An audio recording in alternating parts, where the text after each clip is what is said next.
항상 얘기하지만 우리 마음이 편안하게 수행을 하라는 얘기, 뭔가 마음이 편안할 때 수행을 더 잘할 수 있다는 얘기는 수없이 듣지만 듣는 건 듣는 거고 실제로 수행을 한다라고 생각을 할 때, 자산을 한다 또는 행선을 한다라고 할 때 습관적으로 긴장을 하거나 힘을 주는 경우가 많습니다. 힘을 빼는 수행을 바르게 할 때, 잘 할 때 저절로 힘이 빠지게 되지만 이제 대체로 우리가 수행을 할 때는 힘을 주고 있다라는 것, 긴장하고 있다라는 것을 알아차림하는 것으로서 이제 수행을 하는 경우가 많습니다.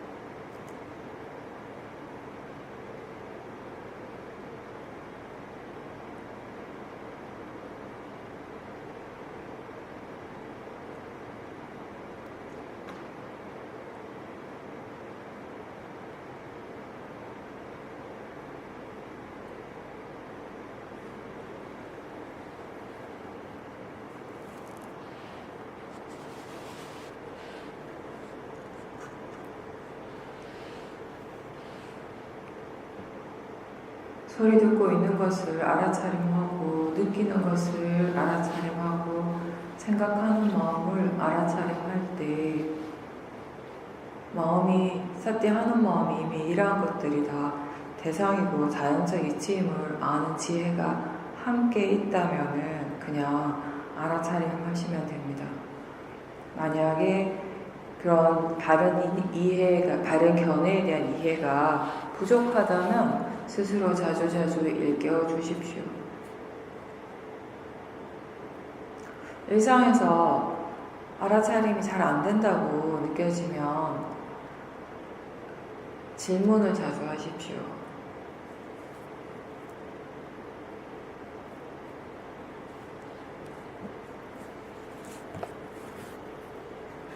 알아차림이 자연스럽게 이어질 때 내가 애쓰지 않아도, 내가 수행하려고 따로 노력하지 않아도 마음이 자연스럽게 수행을 할 때는 항상 무엇을 이해하고 있는지를 점검하십시오.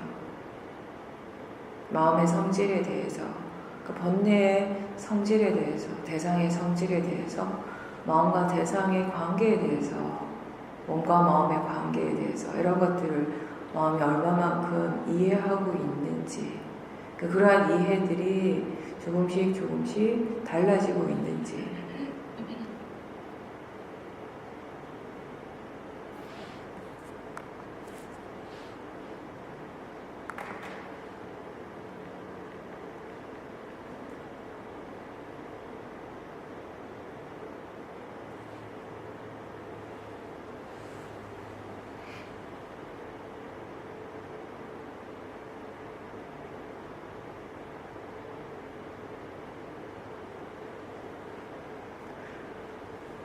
알아차림하면서 들으십시오. 듣고 있다라는 것을 알아차림하되 내용에만 너무 집중하지 말고 전체적으로 알아차림을 하면서 들으십시오.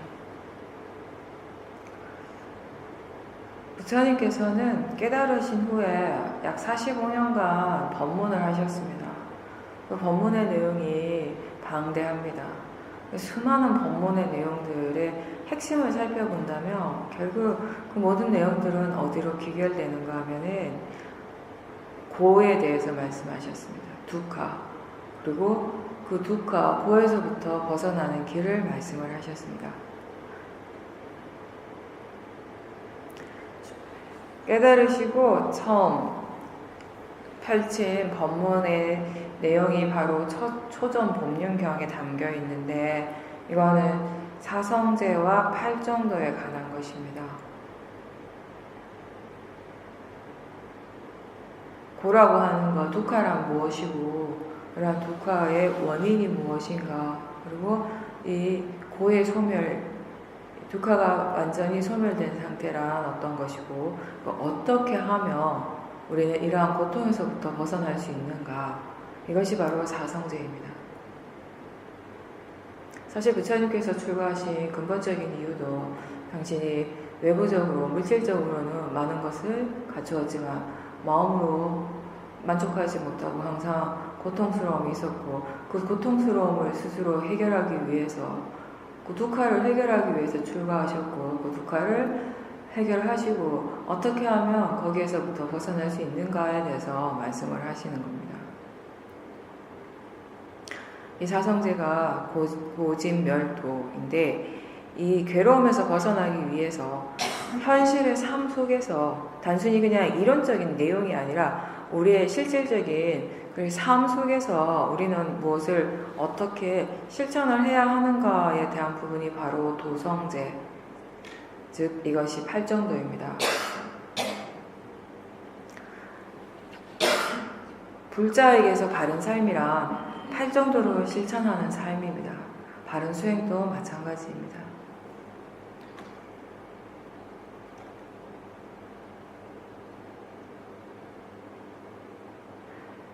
부처님께서는 경전에서 감각적인 욕망에 빠져있는 사람은 저급하고 속되고 고귀하지 않고 유익함을 얻지 못하는 사람이라고 말씀하시고 또 한편으로 결과 없는 극단적인 그런 고행을 닦는 사람은 고통스럽고 존귀하지 못하고 헛되고 유익함을 얻지 못하는 사람이라고 말씀하셨습니다.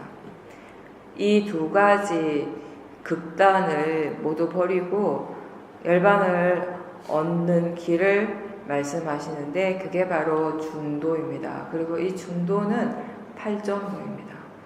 이 팔정도가 뭐냐면은 바른 견해, 바른 사유, 바른 말, 바른 행위, 바른 생계수단, 바른 정진, 바른 마음챙김, 바른 사마디 이 8가지 요소입니다.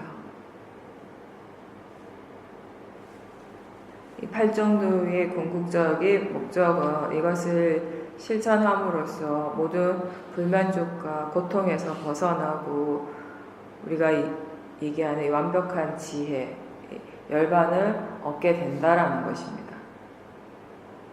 이 팔정도를 우리가 하는 이 수행과 연결해서 어떻게 우리가 이 수행을 하는 데 있어서 팔정도를 실천할 수 있는가에 대해서 잠깐 이야기를 해보겠습니다.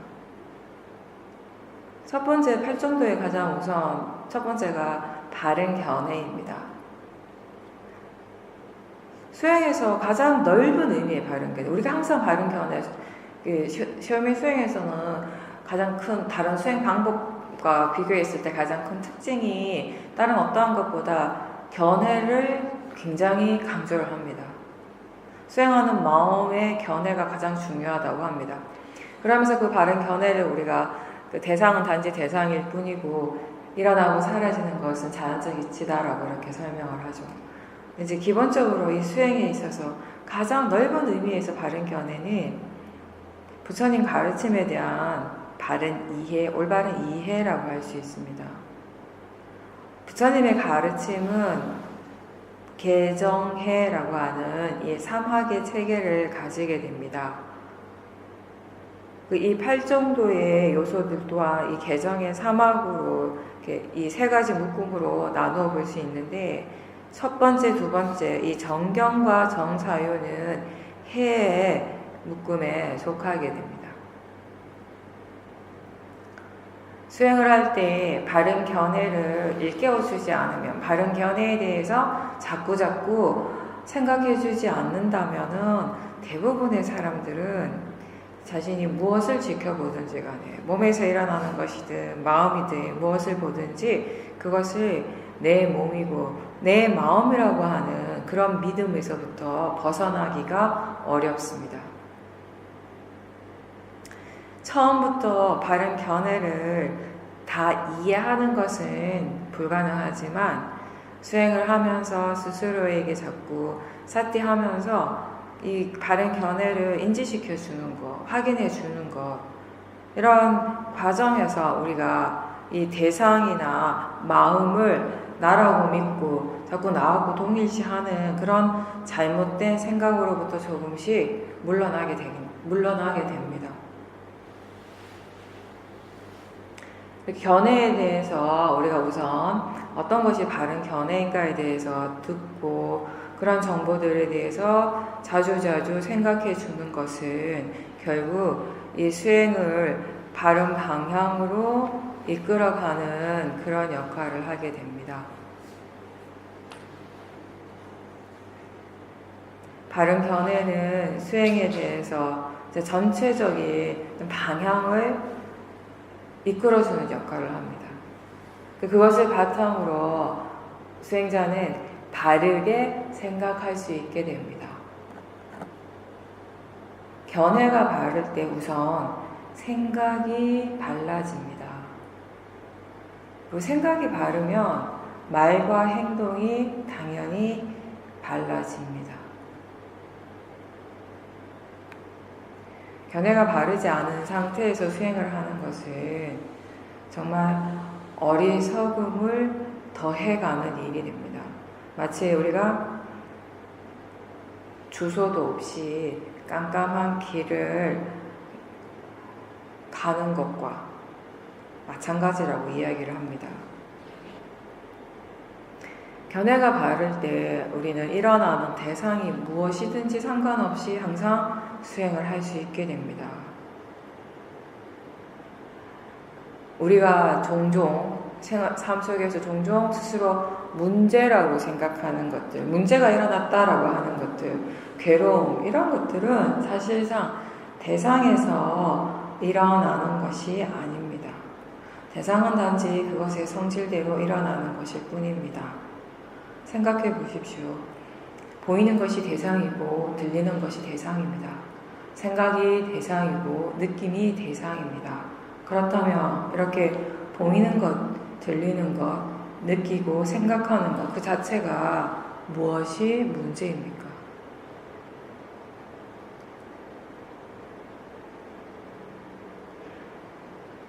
지금 일어나는 체험이나 대상 쪽보다는 마음적으로 관심을 더 가지도록 노력하라고 하는 이유 중에 하나는 우리의 마음이 어떤 견해, 어떤 마음가짐으로 수행을 하는가에 따라서 같은 대상이지만, 같은 대상을 사용하지만 사티, 사마디, 지혜를 개발할 수도 있고 또 때로는 번뇌를 일으킬 수도 있기 때문입니다. 그것은 대상 때문이 아니라 수행하는 마음에서 일어나는 것입니다.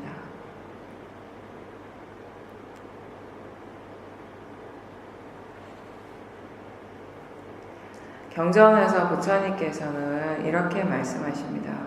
그 어떤 물질적인 현상이라도 그것이 과거의 것이건 미래의 것이건 현재의 것이건 내적인 것이건 외적인 것이건 거친 것이건 미세한 것이건 저열한 것이건 뛰어난 것이건 멀리 있는 것이건 가까이 있는 것이건 이 물질은 내가 아니며 나가 아니며 자아가 아니라고 바른 지혜에 의해서 있는 그대로 보아야 한다. 그리고 마음의 현상 또한 이와 같이 나의 것이 아니며 내가 아니며 자아가 아니라고 바른 지혜에 의해 있는 그대로 보아야 한다라고 이렇게 말씀하십니다. 알아차림할 때 우리는 이 말씀을 어떤 식으로 적용을 하는가 하면 지금 일어나는 것은 단지 자연적 이치라고 일깨워주는 것입니다. 자연적 이치라고 하는 것이 결국 부처님이 말씀하신 대로 지금 일어나는 이 물질도 이 마음도 내 것이 아니고 내가 아니고 나의 자아가 아니고 내한테 속한 것이 아니라는 그런 바른 지혜로서 있는 그대로 보는 것이기 때문입니다.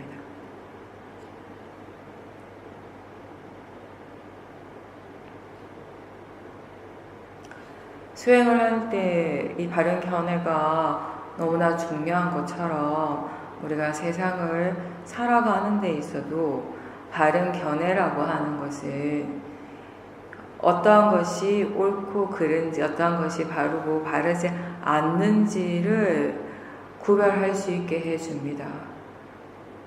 그렇게 구별해서 우리가 말하고 행동할 수 있게 되는 것입니다.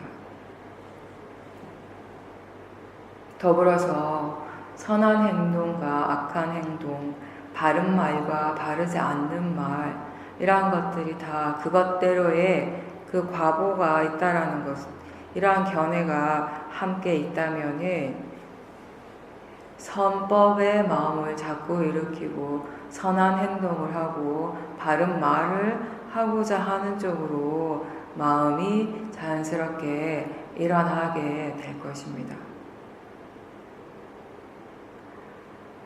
선업과 선업의 결과를 분명하게 알고 불선법과 그 불선법의 결과를 분명하게 아는 사람이라면 그 사람은 나쁜 말과 나쁜 행동, 좋지 않은 생각을 일으키기가 어려울 것입니다. 사실 우리가 번뇌를 일으키고 번뇌로서 말을 하고 번뇌로서 행동하고 그러고 난 다음에 자책하고 후회하는 이 모든 것들은 스스로 알지 못하기 때문에, 바르게 알지 못하기 때문에 일어나는 것입니다.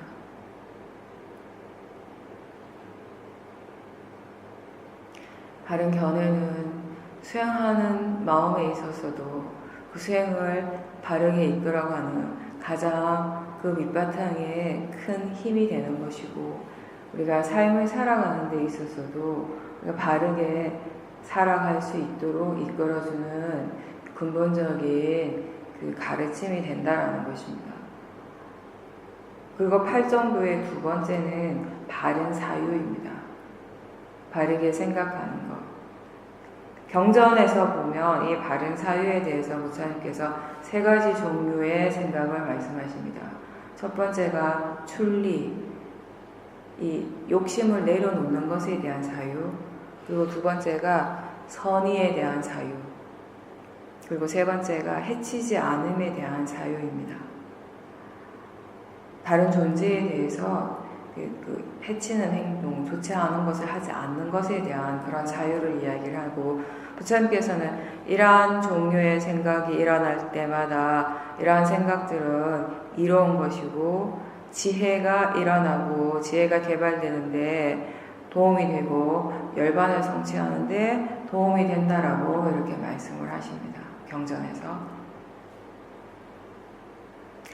기본적으로 이것을 우리가 현실의 삶 속에서 수행해서 어떻게 일으키는가, 어떤 식으로 적용을 하는가를 본다면, 지금 어떤 생각이 일어나고 있는가, 어떤 사유를 하고 있는가를 알기 위해서 우리는 생각이라고 하는 마음을 알아차릴 수 있어야 합니다. 수행을 할 때 무조건 생각을 하지 말아야 한다거나, 생각이 일어나는 것은 좋지 않고 일어나면 빨리 사라지게 해야지 수행하는 데 도움이 된다라고 이렇게 알고 있다면 이거는 분명히 잘못된 겁니다. 생각은 마음의 자격입니다. 마음이 일어난다면 생각은 항상 일어나고 있습니다. 그렇다면 우리한테 중요한 것은 그 마음이 그 자연스러운 그것의 이치대로 일어나고 있는 것을 안 일어나게, 못 일어나게 하는 것이 아니라 그렇게 하는 것 자체도 불가능할 뿐더러 우리한테 중요한 것은 바르게 생각할 줄 아는가입니다. 기본적으로 우리 마음의 견해가 바를 때 생각을 바르게 할 수 있게 됩니다. 수행의 측면에서 볼 때 이 바른 사유란 법에 대한 생각을 하는 것이고 수행에 도움이 되는 생각을 하는 겁니다. 그리고 바른 대상으로 마음을 향하게 해주는 것입니다. 사도께서도 그런 말씀을 자주 하시죠. 수행에 도움이 되는 생각은 하면 좋은 것이라고.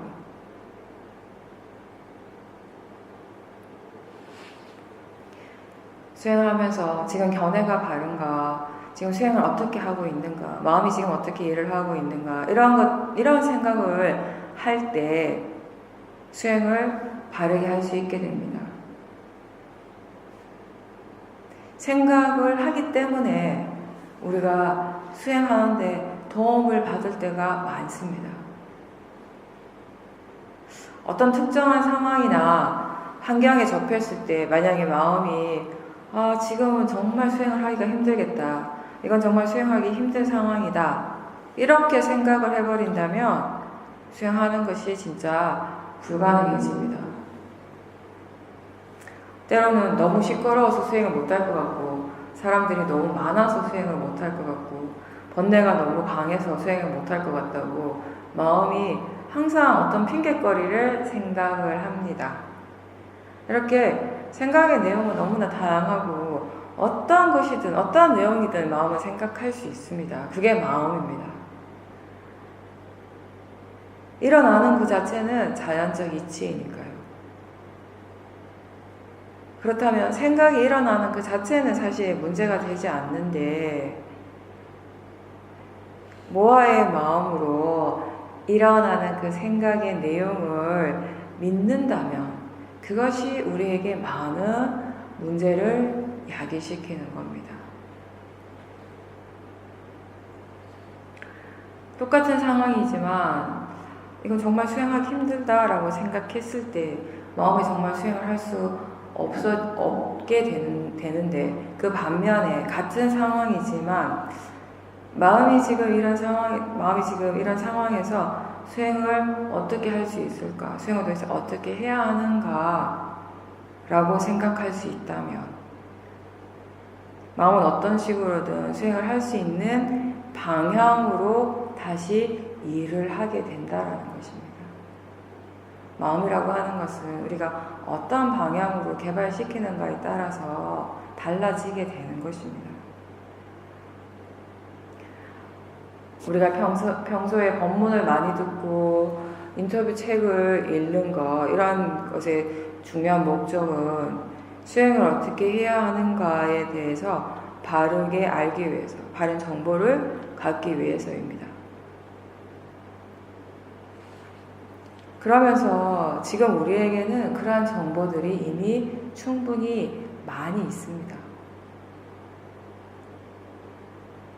수행을 계속 어떠한 상황이더라도 수행을 계속 하고자 하는 그런 방향으로 마음이 기울어지고 그런 식으로 생각을 할 때 마음은 그 상황에서 사용할 수 있는, 사용 가능한 그런 적절한 정보에 대해서 생각을 합니다. 나는 기억할 수 없을 것 같지만 마음은 기억을 합니다. 물론 생각을 하는 것과 그것을 다시 직접적으로 적용하는 것은 또 다른 차원이긴 합니다. 바른 정보에 대해서 생각을 하고 그것을 지금 자기 자신의 그 수행적 상황에서 그 적용을 했을 때 바로 그게 되는 경우도 있지만 대부분은 여러 번의 실패를 겪게 돼요.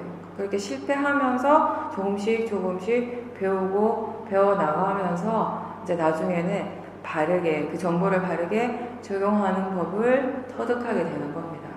그런 식으로 수행자는 점점 수행하는 것이 능숙해지는 겁니다. 바른 사유라고 하는 것은 바른 대상으로 마음을 향하게 하는 것입니다. 우리가 어떤 대상에 대해서 생각하는 순간 마음은 그쪽으로 향하게 되죠. 그쪽으로 기울어지게 되죠. 우리에게, 수행자에게 바른 대상이란 무엇입니까? 지금 몸과 마음에서 실제로 일어나고 있는 작용들입니다. 예를 들어서 밥을 먹을 때 보통 사람들은 지금 자기 자신이 무엇을 먹고 있는가에 집중적으로 생각을 합니다. 마음이 온통 음식에 관심을 두고 있다는 겁니다. 이거는 불고기고, 이거는 김치찌개고, 이거는 맛있고 맛없고, 이런 생각들을 계속 하죠. 음식에 대한 생각은 다 관념입니다. 그럼 관념에 대해서 생각을 할 때, 집중할 때 우리 마음은 맛있고 맛없고 대상이 좋고 나쁘고에 대한 판단을 자동적으로 하게 되는 겁니다. 그런데 사실 우리가 지금 먹고 있는 것은 불고기가 아니라 그 실제 하는 맛 그 자체입니다.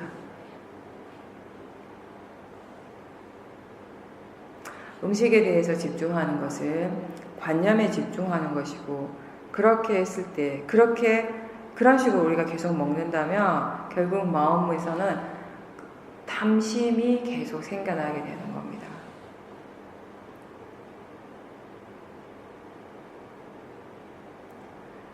음식을 먹을 때 육문에서 일어나는 대상들이 너무나 분명하지만 다른 때보다 수행을 하기 힘든 주된 이유가 바로 탐심입니다. 탐심이 너무 강한 상태입니다. 밥을 먹을 때 음식에 대해서 생각하는 것이 아니라 몸과 마음의 자연적인 성품, 대상의 자연적인 이치에 대해서 마음을 기울여야 합니다. 그렇게 하는 것이 바른 사유입니다. 밥을 먹을 때에도, 우리가 법당에서 수행을 할 때에도 육문을 통해서 6가지 실제하는 대상이 일어나고 있다라는 점은 다르지 않습니다.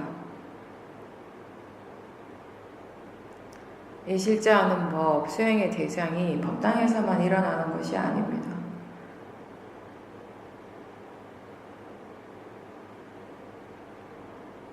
다만 법당에서는 마음의 관심이 법에 가 있기 때문에 법에 대해서 계속 생각을 하고 있다는 것이고, 식당에서 음식을 먹을 때에는 마음의 관심이 음식 쪽, 관념 쪽으로 치우쳐져 있다는 것, 그것이 다른 점입니다.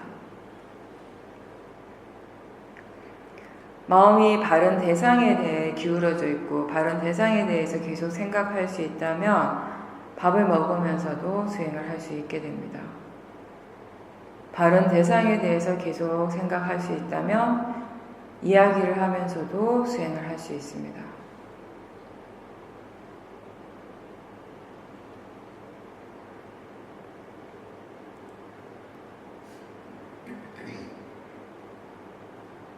기본적인 정보를 바탕으로 수행에 대해서 바른 생각, 수행에 대해서 도움이 되는 생각을 하면 할수록 수행이 점점 발전하게 됩니다. 그렇다면 생각하는 것이 잘못된 것일 리가 절대 없죠. 바르게 생각하지 못하기 때문에 수행에 방해가 되는 것처럼 느껴지는 겁니다.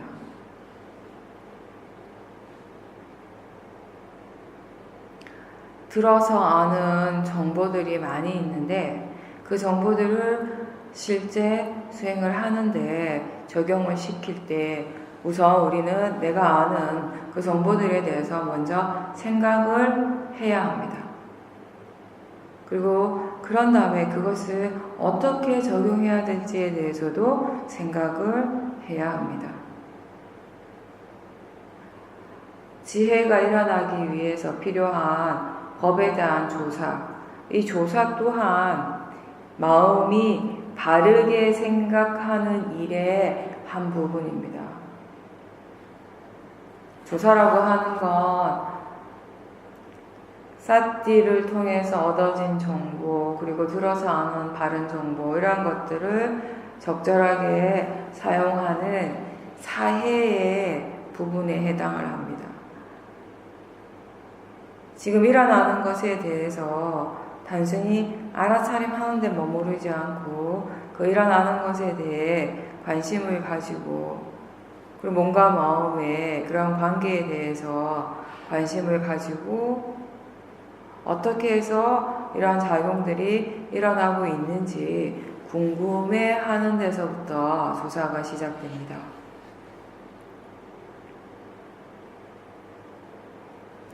우선 알아차림이 이어지고 사마디가 있을 때 지금 일어나는 것에 대해서 마음이 자연스러운 관심이 일어날 때 적절한 질문을 하면서 법에 대한 이해가 생기는 것, 그런 과정을 우리는 법에 대한 조사라고 이야기를 합니다.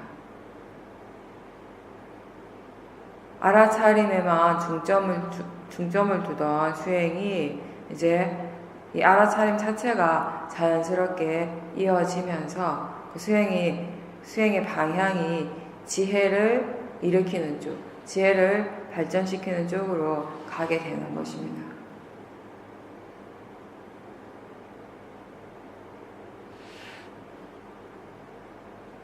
마음이 어떻게 일어나고 마음이 어떻게 작용하는지, 어떻게 일을 하고 있는지 이런 것들에 관심을 기울이고 지켜보면 일어나는 마음들의, 각각의 마음들의 고유한 어떤 성질, 어떤 패턴 같은 것들을 보게 됩니다. 이런 상황에서는 꼭 이런 느낌, 이런 생각들이 일어나고 이런 마음의 상태가 되어지고, 또 저런 상황이 되었을 때는 또 다른 느낌이 일어나고 또 다른 생각, 또 다른 마음의 상태가 되어지고, 그런 것들을 반복적으로 계속 알아차림 하다 보면 마음이 자연스럽게 왜 그런가, 마음이 왜 이렇게 이런 상태, 왜 이런 상황에서 이런 식으로 일어나고 저런 상황에서는 저런 식으로 일어나게 되는가에 대해서 궁금해하고 자연스럽게 질문을 던질 때가 있습니다.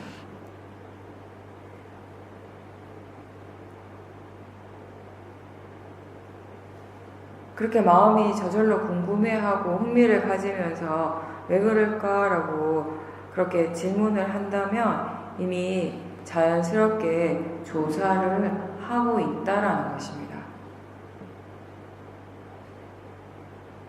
그렇게 마음이 왜 그럴까라고 생각할 수 있을 때, 그런 관심, 흥미가 있을 때, 궁금해할 때 아주 자연스러운 법에 대해서 아주 자연스러운 새로운 흥미들이 생겨나게 됩니다.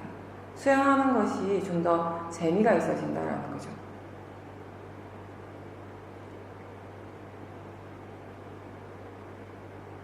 그렇게 일어나는 것에 대해서 관심을 기울이면서 수행을 할 때 이 법이 드러날 수 있는 그 충분한 조건이 갖추어지는 순간에 마음이 왜 그렇게 일어나고 어째서 그런 식으로 반응을 하는지, 이런 원인에 대한 이해가 생기게 됩니다.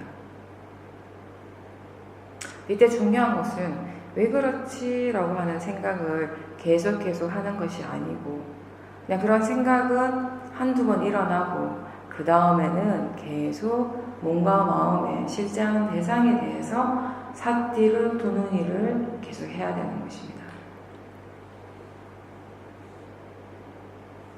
마음의 성질, 번뇌에 대한 이해, 법의 이치, 이런 모든 것들은 여러 가지 과정을 반복하면서 조금씩 이해되어지는 것입니다.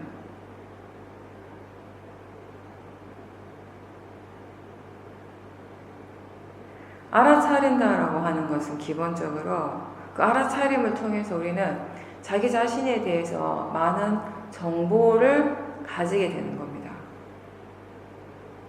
그런 정보가 많으면 많을수록 더 바른 쪽으로 생각할 수 있고 지혜가 일어나는데 도움이 됩니다. 그래서 알아차림이 이어지는 것이, 계속 이어지는 것이 중요합니다.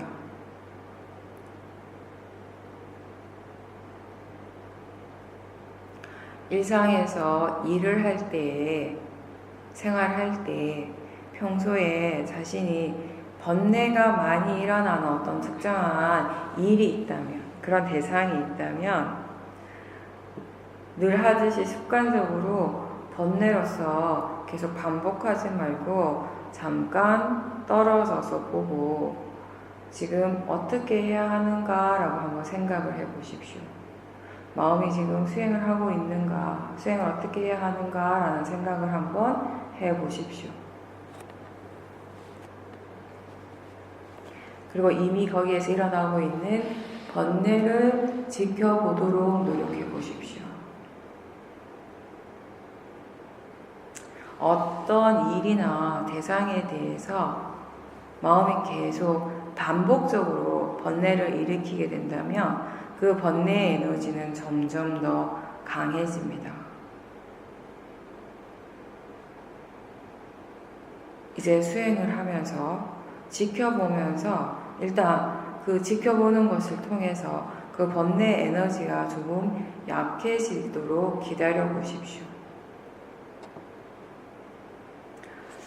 일어나는 현상, 일은 똑같지만 그것에 대해서 대처하는 마음이 지혜인가 그리고 번뇌인가에 따라서 그 결과는 굉장히 다르게 나타납니다. 따라서 무엇을 하든지 지금 어떤 마음으로 하고 있는지 그것을 알려고 하는 노력이 필요합니다. 모하, 어리석음이 강할 때에는 일을 하던 수행을 하던 주로 그것의 결과에 대해서 생각을 많이 하게 되지만 마음의 힘이 좋을 때에는 지금 수행하고 있는 그 자체에 가치를 두고 그 일의 진행 과정에 대해서 더 많이 생각하게 됩니다.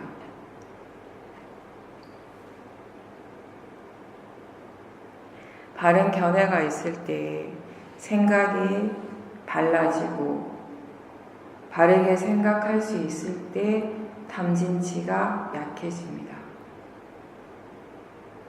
이 두 가지는 바른 견해와 바른 생각은 수행을 하는 데 있어서 굉장히 중요한 부분입니다.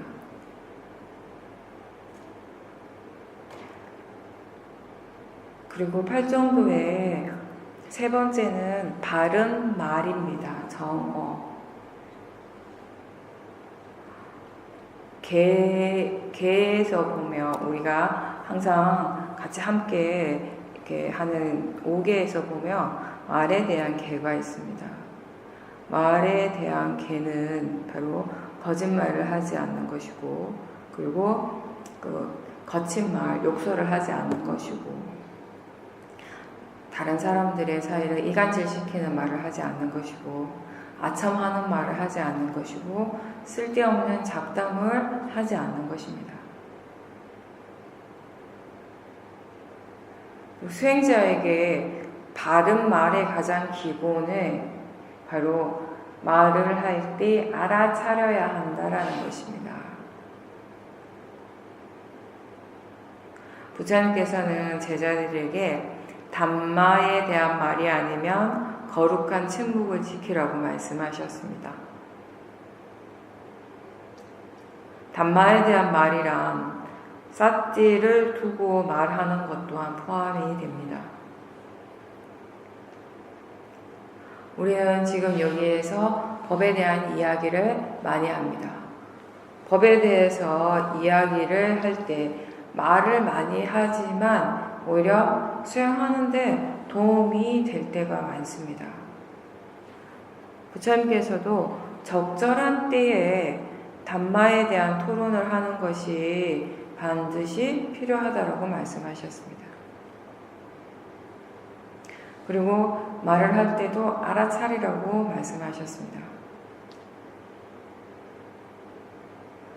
또한 경전에 보면 적절한 때에 말할 적절한 때를 알고 그리고 사실에 근거해서 상대가 받아들일 조건이 되어 있을 때 유용한 말을 하는 것, 그것은 무조건 침묵만을 지키는 것보다 오히려 더 수승한 사람이라고, 그렇게 할 수 있는 사람이 더 수승한 사람이라고 말씀을 하십니다.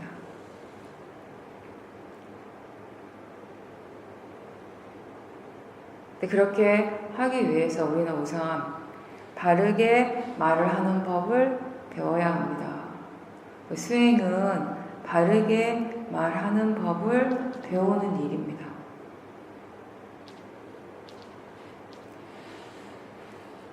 우리가 세상을 살면서 말을 하지 않고 살 수는 없습니다. 그런데 그 말을 잘못했을 때, 번뇌로서 말을 했을 때 그것으로 인한 괴로움이 아주 크고 오랫동안 그 괴로움에 스스로 힘들 때가 있습니다. 바르게 말을 하기 위해서 삿대가 있어야 되고 삼빠자냐의 지혜가 있어야 합니다.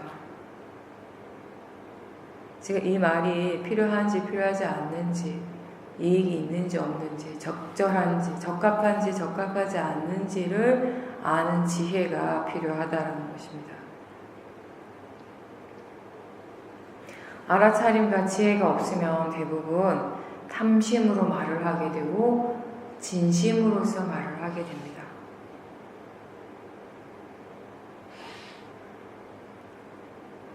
말을 할 때에도 알아차리면서 말을 하고 말을 하지 않을 때에도 알아차리면서 하지 않아야 합니다. 기본적으로 스스로 수행이 아직 충분히 능숙하지 않다면 말을 하면서 삿대두는 것이 굉장히 어렵습니다. 그래서 우선 삿대의 가속도가 어느 정도 생기기 전까지는 되도록이면 말을 많이 하지 않는 것이 가장 좋습니다. 삿대가 자연스럽게 이어질 때, 그럴 때 말하면서 삿대 두는 것을 연습해 보십시오.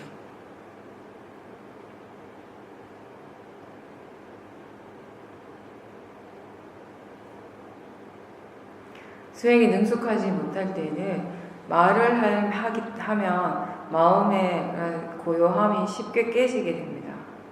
근데 그거는 말하면서 알아차리지 못하고 번뇌로서 말을 하기 때문입니다. 그리고 말을 할 때에도 먹을 때처럼 탐심이 굉장히 강한 상태입니다. 내가 말하고자 하는 그런 마음이 굉장히 강하기 때문에 수행하기가 힘듭니다. 대화할 때 그 말하고 싶어 하는 그 마음을 한번 잘 보십시오. 먹을 때 먹고 싶어 하는 마음을 꼭 살펴봐야 하는 것과 같은 이치입니다. 우리는 번뇌로서 말하고, 번뇌로서 먹고, 번뇌로서 보고 듣고 그런 것들에 너무 익숙해져 있죠.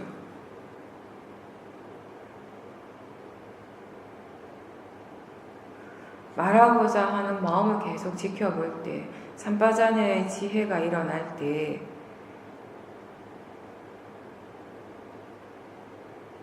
마음이 말을 하고 싶어하는 그 마음이 확연하게 줄어들게 됩니다.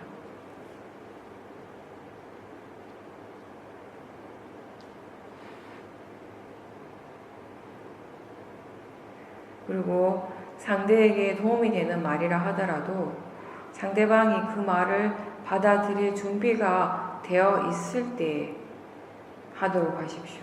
그리고 그 말을 하는 자기 자신의 마음에 탐심이나 진심이 없을 때 하도록 하십시오.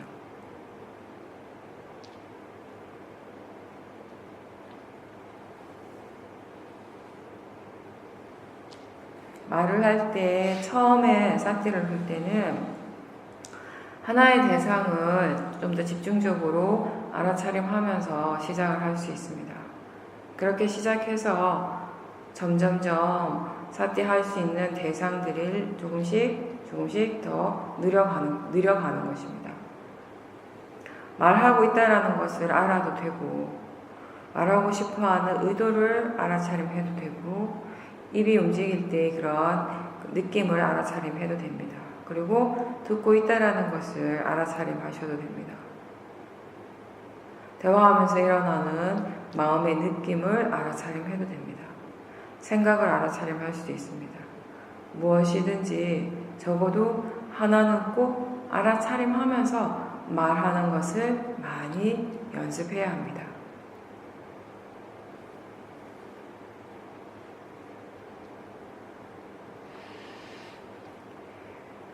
대화할 때 알아차림하는 것이 힘든 이유 중에 하나는 그때 우리의 마음의 관심이 자기 자신 쪽보다는 상대방에 많이 가 있기 때문입니다. 그리고 대화의 내용에 쉽게 빠져버리기 때문입니다. 내용에 빠지는 것은 관념에 빠지는 것입니다. 항상 자기 자신에게 더 많은 알아차림이 필요합니다. 상대가 아니라 자기 자신 쪽에 삿대를 더 많이 둬야 합니다.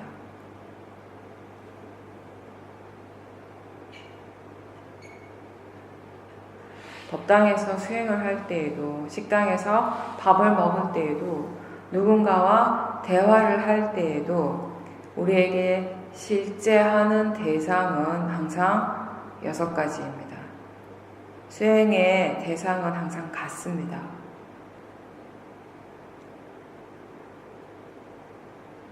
삿대로서 대화한다는 것은, 알아차리면서 대화한다는 것은 육문에서 일어나는 그러한 작용들을 무엇이든지 최소한 하나는 알아차리면서 말을 하는 것입니다.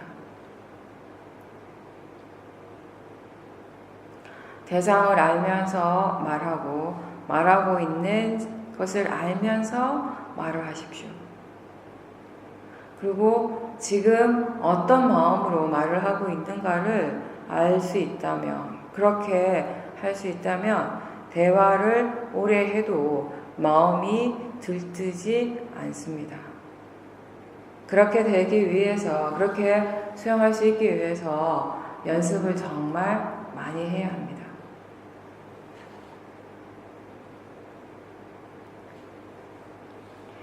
그리고 4번째는 바른 행위입니다. 바른 행위는 기본적으로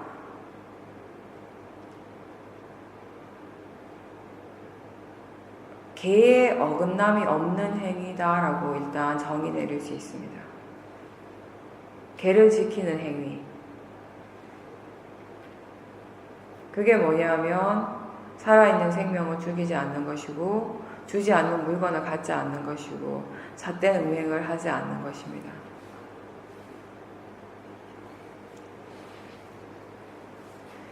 계로서 우리가 마음을 다스리기는 어렵지만 계를 지키고자 노력할 때 우리의 행위가 많이 바르게 됩니다. 진정한 의미에서의 바른 행위란 탐진치가 없는 마음으로 행하는 것입니다. 그리고 알아차림과 지혜가 있을 때 바른 행위가 되는 것입니다. 우리의 마음이 이기심이라든지 탐심, 그리고 질투, 저기 분노와 같은 이런 번뇌로부터 떨어졌을 때, 멀어졌을 때, 그때 자기 자신과 다른 사람에게 해가 되지 않고 이익이 되는 그런 말과 행동을 할 수 있습니다. 지혜가 있을 때 자비희사, 이 사무량심의 마음이 일어나게 됩니다. 마음이 이렇게 순수할 때 세상에 일어남을 있는 그대로 보고 이해할 수 있습니다. 계를 지킨다는 것은 아직 마음이 충분히 다듬어지지 않는 사람들의 말과 행동을 제어하는 데 좋은 도움을 주고, 그리고 마음을 다스리는 것은 바로 지혜가 하는 일입니다. 말과 행동이 더 발라지기 위해서 우리는 일상생활에서 계를 지키고자 하는 노력을 계속해야 되고, 알아차림이 이어지도록 계속 노력해야 합니다. 밥을 먹을 때에도 알아차리면서 먹는다면 그 일 자체가 바른 행위가 됩니다.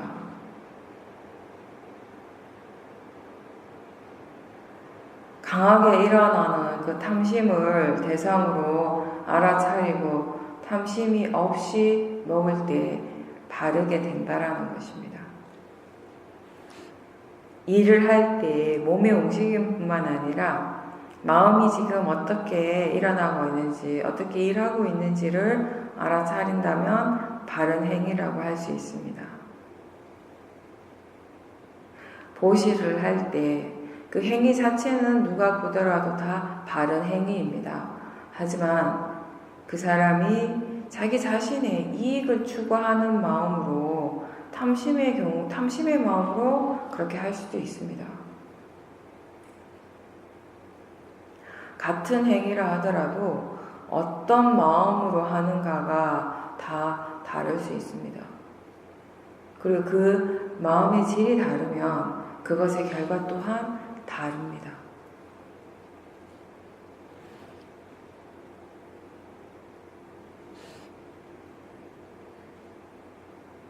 그 다섯 번째, 바른 생계 수단, 바른 생계에 관한 것입니다.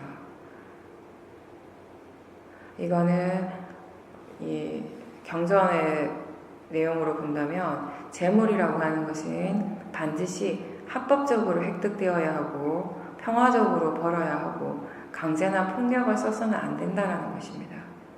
어떤 경우에도 나의 이익을 위해서, 나의 경제적 이익을 위해서 다른 사람을 속이거나 고통을 끼치거나 해서는 안 된다는 것이죠. 경전에 부처님께서 제가자들에게 하신 법문 내용 중에 제가자가 얻어야 할 네 가지 행복에 대한 경이 있습니다. 그 네 가지 행복이 무엇이냐면, 첫 번째, 소유하는 행복. 두 번째, 그 소유한 것을 누리는 행복. 세 번째, 빚이 없는 행복, 빚 없는 행복. 네 번째, 다른 사람으로부터 비난받지 않는 행복. 그 첫 번째, 이 소유하는 행복이라는 것은 뭐냐면, 이게 불교가 그 무소유를 얘기를 한다고 해서 사람들이 뭐든지 무조건 돈을 버는 것, 경제적인 행위, 활동 자체가 잘못됐다라고 생각하는 거는 그 생각이 잘못된 겁니다. 정당한 방법으로 재물을 가지는 것은 잘못된 것이 아니라는 겁니다. 부처님 말씀에 의하면. 다만 바르게 벌어야 한다는 것입니다. 바르게 벌 때, 그리고 본인이 소유한 그 물질에 대해서 그 물질에 집착하는 사람이 되어서는 안 된다는 겁니다.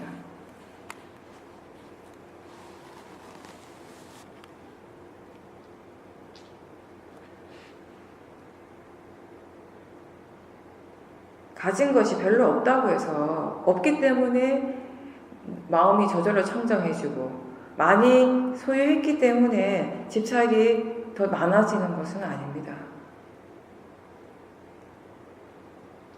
하나밖에 없는 사람이 10개를 가진 사람보다 마음이 더 깨끗하고 집착이 적다라고 할 수 있겠습니까? 많이 있어도 자신이 가진 것에 대해서 소유욕과 집착이 적은 사람이 있는가 하면, 하나를 가졌지만 그 하나밖에 없기 때문에 그 하나에 대해서 많이 집착하는 사람도 있기 마련입니다. 그 재물을 누리는 행복이라고 하는 것은 스스로 자기 자신의 바른 노력으로 얻은 것을 법답게 바르게 사용할 때 일어나는 행복입니다. 가족이나 부모님, 나를 위해서 일하는 사람들을 위해서 함께 나누고 그 사람들을 만족하고 기쁘게 하는 데서 일어나는 행복이기도 하고, 그리고 보시 공덕을 쌓음으로 해서 스스로 더 나은 존재로 발전하는데 도움이 되는 것이라는 것을 알기 때문에 일어나는 행복일 수도 있습니다. 지혜가 있는 사람이, 마음에 힘이 있는 사람이 많은 것을 가지고 있다면 그 가지고 있는 것을 더 많은 사람들의 이익을 위해서 사용할 수 있을 것입니다. 아마 부처님께서 말씀하신 재물을 누리는 행복이란 이러한 의미일 것입니다. 그리고 빚 없는 행복이 있고 비난받을 일이 없는 행복을 말씀하셨습니다. 비난받을 일이 없는 행복이란, 우리가 신구의 삼업을 바르게 하기 때문에 다른 사람의 비난받을 일이 없다라는 것. 그것이 바로 행복이라는 겁니다. 그 여섯 번째 바른 정진이 있습니다. 바른 정진은 바른 노력이죠. 그러니까 지금까지 여러 번 얘기를 했습니다. 수행에 있어서의 바른 노력이란 수행을 계속 꾸준하게 하게 하는 마음의 힘이라고 했습니다. 그런 노력이 있을 때, 그런 바른 견해와 그런 노력이 있을 때 사마디와 지혜가 그것의 결과로서 생기게 되는 겁니다. 그리고 일곱 번째가 바른 알아차림, 바른 마음 챙김입니다. 우리가 하는 이 수행이 바로 사념처 수행입니다. 사념처 수행이라고 하는 건 신수, 신법 이 네 가지를 대상으로 알아차림한다라는 것입니다. 바른 대상에 대해서 알아차림하고 바른 마음가짐으로 알아차림하는 것입니다. 신수, 심 이 세 가지를 대상으로 수행을 하게 됩니다. 처음에는 몸에서 일어나는 것들이 대상이 되고 느낌이 대상이 되고 마음이 대상이 됩니다. 이 세 가지를 대상으로 계속 수행을 해 나가면서 결국 이러한 것들이 나하고 상관없이 일어나고 있고 자연적 이치라는 것을 이해했을 때 일어나는 것들이 알아지는 모든 것들이 단지 대상이라는 것을 이해했을 때 그리고 몸과 마음의 관계, 대상과 마음의 관계에 대해서 이해했을 때 그때 우리는 몸을 보든 마음을 보든 무엇을 보든지 간에 법을 대상으로 하는 수행, 법념처 수행을 할 수 있게 되는 것입니다. 여덟 번째 마지막이 바로 바른 사마디. 어제 본문에서 얘기한 것처럼 바른 사마디라고 하는 것은 윗바사나에서 말하는 바른 사마디란 집중해서 일어나는 사마디가 아니라 바른 견해가 있고 사티가 이어지는 상태. 계속 새로운 대상들이 알아지고 있고 여러 가지 대상들이 알아지고 있지만 대상은 단지 대상일 뿐이라는 지혜가 있기 때문에 어떠한 대상에도 마음이 흔들리지 않는, 동요하지 않는 상태라고 했습니다. 그러한 바른 사마디가 있는 상태는 지혜가 일어나기에 아주 적절한 상태입니다. 그런 고요함에 빠지지 말고 그런 고요함을 대상으로 수행을 계속 해야 합니다.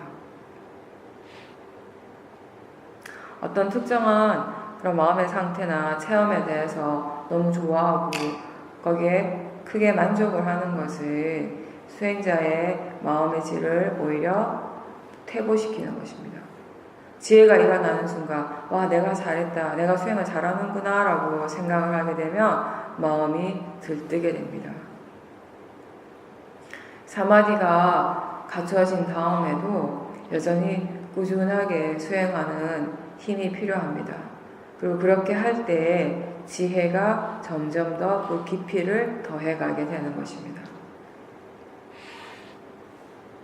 처음에는 개념적인 이해가 있었다면 점점 파라마타를 이해하는 지혜, 모든 대상과 마음의 성질을 이해하는 지혜가 생겨나야 하는 겁니다.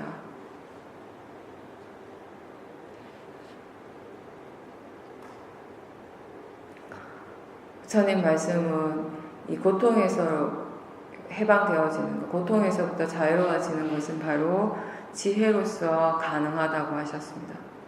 이러한 지혜를 개발하기 위해서 이런 8정도의 요소들을 우리가 삶 속에서 계속 실천을 해 나가야 하는 것입니다. 일상에서 사티가 계속 이어지는 것이 중요한 것처럼 이런 삶 속에서 8정도의 요소들을 계속 개발시키는 일을 함께 해야 합니다. 그것이 바로 바르게 사는 것입니다. 수행이라고 하는 것, 불교의 수행은 어떤 특정한 목적을 위한 수단이 아니라 삶을 어떻게 살아야 하는가, 어떻게 사는 것이 바르게 사는 것인가, 이 질문에 대한 부처님이 우리에게 주신 답입니다.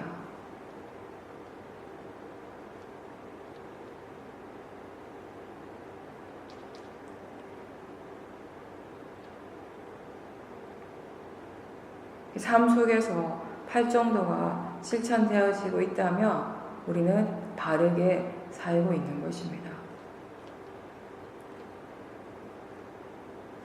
어떤 행위를 계속 되풀이하고 또 같은 마음을 계속 반복해서 일으키면 그게 바로 몸과 마음의 습관이 됩니다. 몸과 마음의 좋은 습관을 계속 개발해서 결국 지혜를 완성시키도록 하는 것이 수행입니다. 바른 행위를 계속하고 좋은 마음을 계속 일으키면서 그 에너지를 계속 강화시켜 가는 것이 바로 불교에서 말하는 바라미를 닦는 과정이 됩니다.